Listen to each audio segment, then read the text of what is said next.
Welcome back to Nightly Nerds. I'm Tote. And I'm Ginger. And we're playing Hollow Knight. Hollow Knight. So I saw this really interesting thing. So remember we were talking about in Bloodstain, there's that volcano that erupted. I'm like, hey, Yes. is that the volcano that started the mini ice age? And like, I think it is. So we looked it up and stuff. And so it's not necessarily the ash cloud that causes the mini ice age. It's the ash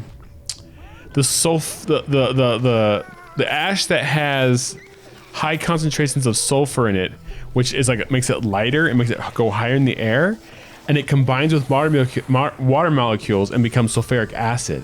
Oh. And that acid will then float around the earth and it reflects the UV rays back into space. Oh, wow. So it chills the earth, right? And I was watching it on Nova. Of course you were watching it on Nova. Of course I was. It was just recently. It just randomly ran into another thing. And so there was a volcano that erupted. There's that one, and there's another account of another one they have on record. In 1992, one went off in the Philippines, I believe. Let's challenge this guy's dream. Or maybe Indonesia. And I remember how hard this one was. Oh, no. And it caused the same issue, right? It wasn't as cold. It wasn't as big as eruption as that one in 63 or whatever. Oosh. But it did cause that similar effect. It did cool the planet for about a year. And, right into that. Better heal up. That worked out really nice. Should heal up? Oh, you can't heal up. Can't. I gotta... Now you gotta heal up. Anyways, and so, so it's like this aerosol version of sulfuric acid in the high atmosphere, right? And I remember thinking, I was like, I wonder if they, I don't know if it would. It's not like a permanent solution, of course. The permanent solution is to reduce greenhouse gases, for global warming. Oh, that'll end it. But what if they, to help mitigate the issue, found a way to create some kind of synthetic version, of this aerosol sulfuric acid and put it in the high atmosphere in a small amount so it doesn't cause too much issues, but to help cool the planet. Interesting. You know what I mean? Yeah. Like an idea, some kind of solar shield almost. I don't know. I'm not a scientist. I'm sure there'd be far-reaching effects like that butterfly effect. We do that to fix this problem and causes another problem. I'm not a Bill Nye. I don't know these things. Oh, he doesn't know him either. That's the problem. Nothing against the guy, but he's not a real scientist. Because sometimes he's wrong, and he gets a little too brah about things. I do agree with him that I understand his frustration. Sheesh, my man. I jumped. That was crap. I believe you. But I don't know, you get what I'm saying? Yeah, I get what you're saying. It'd be a really cool idea. I'm sure someone's thought of something like that before. And to be honest, but you could do it once. I guess the downside was if you did it and then a volcano erupts and so now it's doubling it or something. But if you just did a little bit, just kind of let it go, and then they show there's air current. So if you did it around the equator, it would cover both hemispheres, and it could create this this vapor shield around the planet to bounce off some of those UV rays and just lower the temperature a tiny bit. If you could just figure out the math of how much you need to release to help mitigate the problem with greenhouse gases to keep the heating of the climate in check. And to be honest, it's a great idea that people are hashtag live on Mars, be the first That's Martians. not the solution.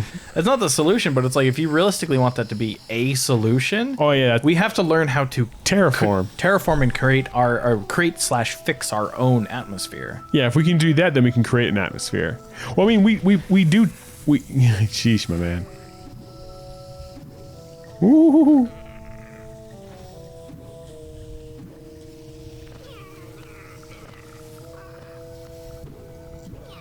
There you go. I need you, buddy. Thank you. Paching. It was enough. So we do terraform our own planet because we've changed it to meet our needs. Yes. Building cities, air conditioning in a way is a type of terraforming. So I don't know. I'm sure there'd be far-reaching effects, and there's reasons not to do it. I'm sure if someone did do it, there'd be a movie that came out shortly after about how we'd blow our own planet up by doing that. Can I not go? But it's kind of like the whole people who have that whole idea of we just got to quit using all fossil fuels and stop eating cattle and stuff. That's not a real solution. It really isn't. Because it's things that people aren't. It's just like there's the guy who does 5-hour energy. He's got all these projects he's working on, and one of them is a new energy source kind of idea. And he acknowledges that nuclear is the best way and the safest and all stuff, but nobody wants a nuclear plant in their backyard. They don't. Nobody wants to be no one wants to be like Nevada and have to store the nuclear waste. So until that problem is fixed and people no longer have an issue, did you lose all those? Did you lose your other soul thing? No. I've had no geo, and I beat up the one before I went down. I just had nothing to heal, and I only had 2. How far away are we? Not that far. But yeah, anyways. So like until that problem can be broached where people are okay with it, which probably won't be for a very long time, you got to look into other sources. So one of the ones he's looking into is like geothermal. Yes. Like creating like, these carbon tubes that you see deep down to the earth, and they get the heat from that, and then use that to, to heat water, to create steam, to have a turbine and make power, right? So it's like a kind of a mix of. Anyways, that way you don't have to be near anything nuclear. You just got to dig a deep hole. Yeah. And then these carbon tubes conduct heat so well it can make it to the surface with minimal loss, and you can use that heat to create energy. Yeah. Create electricity, and so he's working on that along with a couple other things.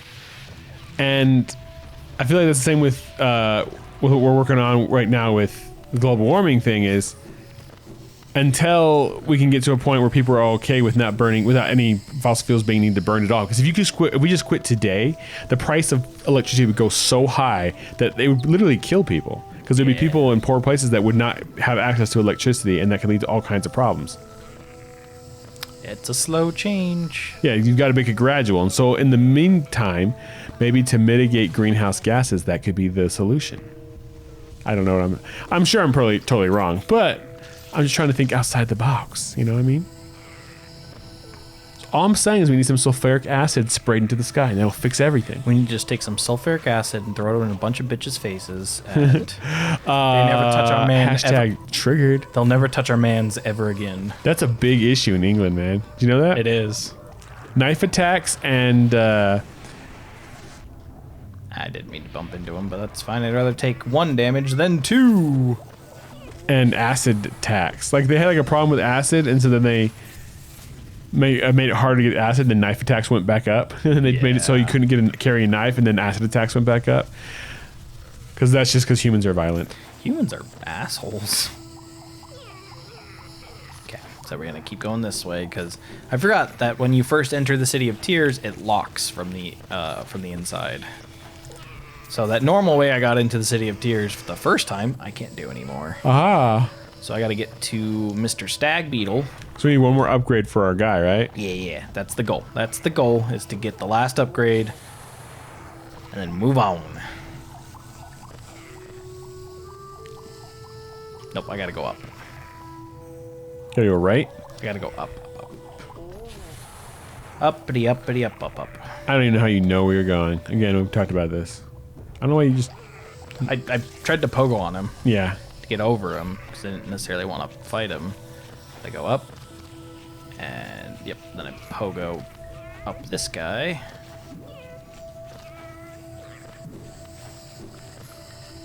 There's where Mr. Cornifer was. Doo-doo-doo-doo.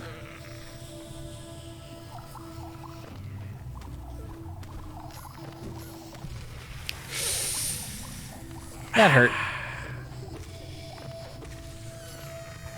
Alright. And it's just a straight shot to Mr.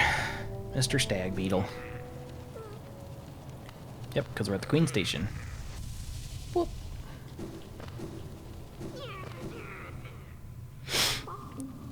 Oh, that's right. She's a little cutie. Little cutie patootie. Because I believe if we do this right, we can go up over here and we can see her head sticking out. Can't remember how to do it. I want to do it. I want to do the thing. Is it over here? There's a way to like see her head sticking in the ceiling, like reverse ostriching. Yeah. And you can actually like talk to her. And I'm like, oh, that's freaking adorable. Rest. Riding on a stag beetle. All right, everyone, that'll end this episode of Nightly Neds. As always, I'm Tote. And I'm Ginger. And we'll catch you guys next time. Bye-bye. Hey, did you like that video? Well, if you did, click the box on the right for another. Click the box on the left for a playlist. Of course, you could always just subscribe by clicking the link in the middle. Come find us on social media. There are links in the description below. Don't be afraid to leave us a comment. Thanks for watching. I'm Tote. I'm Ginger. See you then. Bye.